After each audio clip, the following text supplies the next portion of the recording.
결국 바둑을 두면은 매수 앞을 내다보는 전략이 필요하고 그 한 수 한 수가 판 전체에 어떤 영향을 끼치느냐, 이게 외교 아닙니까? 그리고 표정은 포커페이스로 하라, 이런 외교의 어떤 그 이야기들이 있는데, 지금 이재명 정부의 외교를 보면은 마치 양치기 소녀 외교 같아요. 한 치 앞을 내다보지 못하고 말바꾸기가 계속되고 있어요. 국민들에게 신뢰를 잃어가고 있다. 오히려 국내 정치에 어떤 영향을 주는, 국내 정치에 좌우되는 그런 형태로 외교가 흘러가고 있다. 굉장히 저는 위험하다고 봅니다. 이런 평가에 대해서 우리 장관님 들어본 적이 있습니까? 네, 처음 들었습니다. 그리고 저는 제 나름대로 그 협상 상대국뿐이 아니라 국내적으로도 신뢰를 얻고자 노력을 해왔고, 우리 이 위원회에서도 성심성의껏 답변을 드리고, 또 사전에 무슨 일이 있으면은 설명도 드리고 해왔다는 점을 말씀드립니다. 방금 우리 존경하는 김기현 의원님께서 말씀하셨지만은 합의문이 필요 없을 정도로 큰 성과가 있었다. 또 그 이후에는 아마 그때 서명을 했더라면 탄핵당했을 것이다. 또 비망록과 미국의 입장은 다르다. 또 대통령께서 국익에 손해보리는 절대 하지 않겠다. 이게 외교적 은사인지 진정하게 국가의 어떤 미래 국익을 생각하는 건지 저는 이해할 수가 없어요. 지금 국민들이 굉장히 불안해하고 있고 신뢰를 잃어가고 있다. 지금 장관님의 생각과 현실적으로 이루어지는 모든 발언 메시지들이 굉장히 갭이 크다는 것을 말씀드리고 싶습니다. 실용 외교가 이 정부의 그 원칙이라고 이야기하는데, 실용 외교가 어떤 외교를 이야기하는 겁니까, 장관님? 네, 실용 외교는 국익을 중심에 두고 어떤 정해진 바에 따라서 움직이는 것이 아니라 그때그때 기민하게 외교를 하는 것이라고 생각됩니다. 결국 이 국정 운영의 한 축이 결국 외교적 어떤 맵이 정권에 관계없이 저는 중요하고 그 원칙이 있어야 된다고 봅니다. 그런데 지금 정권에 따라서 입맛대로 달라진다면 이건 국익이 아니라 자칫 국가의 존립하고도 직결될 수 있다. 우리 역사 속에서 성공한 외교와 실패한 외교의 어떤 사실들을 잘 알고 있지 않습니까?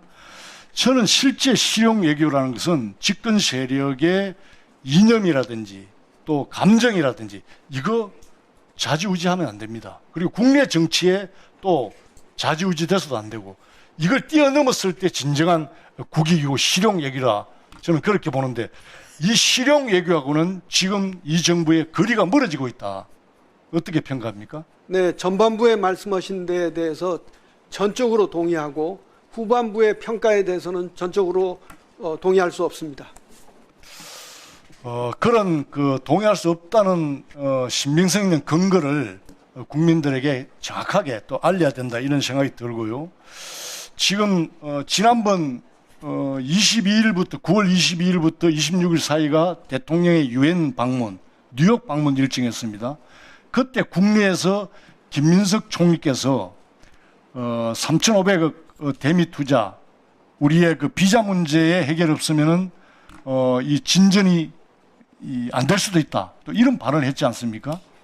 네. 그래서 대통령은 유엔 가서 뭔가 국익과 뭔가 협상을 위해서 분위기를 만들려고 할 때, 국내에서는 총리가 중요한 위치에 있는 공적인 자리에 계신 분이 이런 발언을 했는데, 이게 의도된 실수입니까? 아니면은 해프닝이었습니까?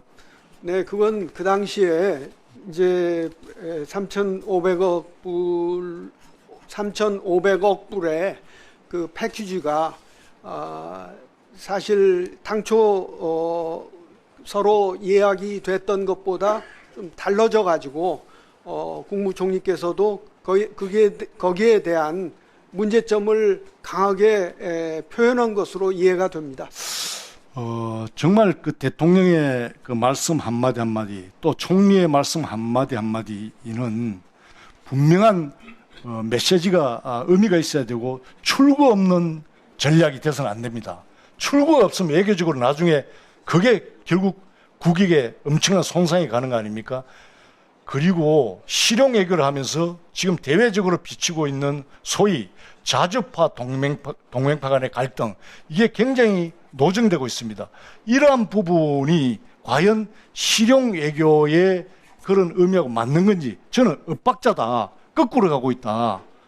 그래서 외교 분야의 어떤 일치된 어떤 정책에 대한 방향에 대한 어떤 합의가 지금 이루어지지 않고 있다. 제각각이다. 국내 정치를 의식하면서 제각각 플레이를 하고 있다. 이런 평가가 많아요. 어떻게 생각합니까? 네, 그런 언론 보도가 나온 직후에 제가 마침 그 인터뷰를 할 기회가 있어서 이재명 정부의 외교안보 라인에서는 자주파, 동맹파 이런 건 없다. 오로지 실용파와 국익파밖에 없다는 이야기를 분명히 한 바 있습니다. 그리고 실제로 그런 이견이 있지 않습니다. 내부 협의 때 부처 간의 이견이 있을 수는 있지만은 그런 것이 무슨 자주파에서 그런 얘기가 나오거나 동맹파에서 이런 얘기가 나오는 건 없음을 다시 한번 아니, 이미 두 국가론에 대한 입장도 정부 내에서 다릅니다. 그래서 엇박자가 나고 있고요. 우리 차지훈 대사 이 부분에 대한 논란이 많은데 실제 언어 능력은 충분히 있다고 평가하신 겁니까?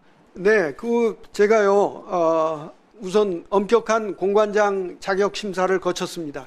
그 전에는 서류 심사만 했는데 대면 심사를 했습니다. 두 번째로 제가 뉴욕에서 같이 회의를 했습니다. 회의를 하다가 차 대사가 회의를 주재를 하기도 했습니다. 그래서 언어 능력뿐이 아니라 회의 주재하는 것도 제가 평가할 수 있었습니다. 그리고 한 가지만 더 말씀을 드리면은 실제로 이렇게 활동가 출신의 대사가 유엔 대사로 임명되는 사례가 좀 눈에 띄게 있습니다. 다음 기회에 제가 다시 보고를 드리겠습니다. 네. 예, 수고하셨습니다. 다음은 윤우덕 의원님 질의해 주십시오.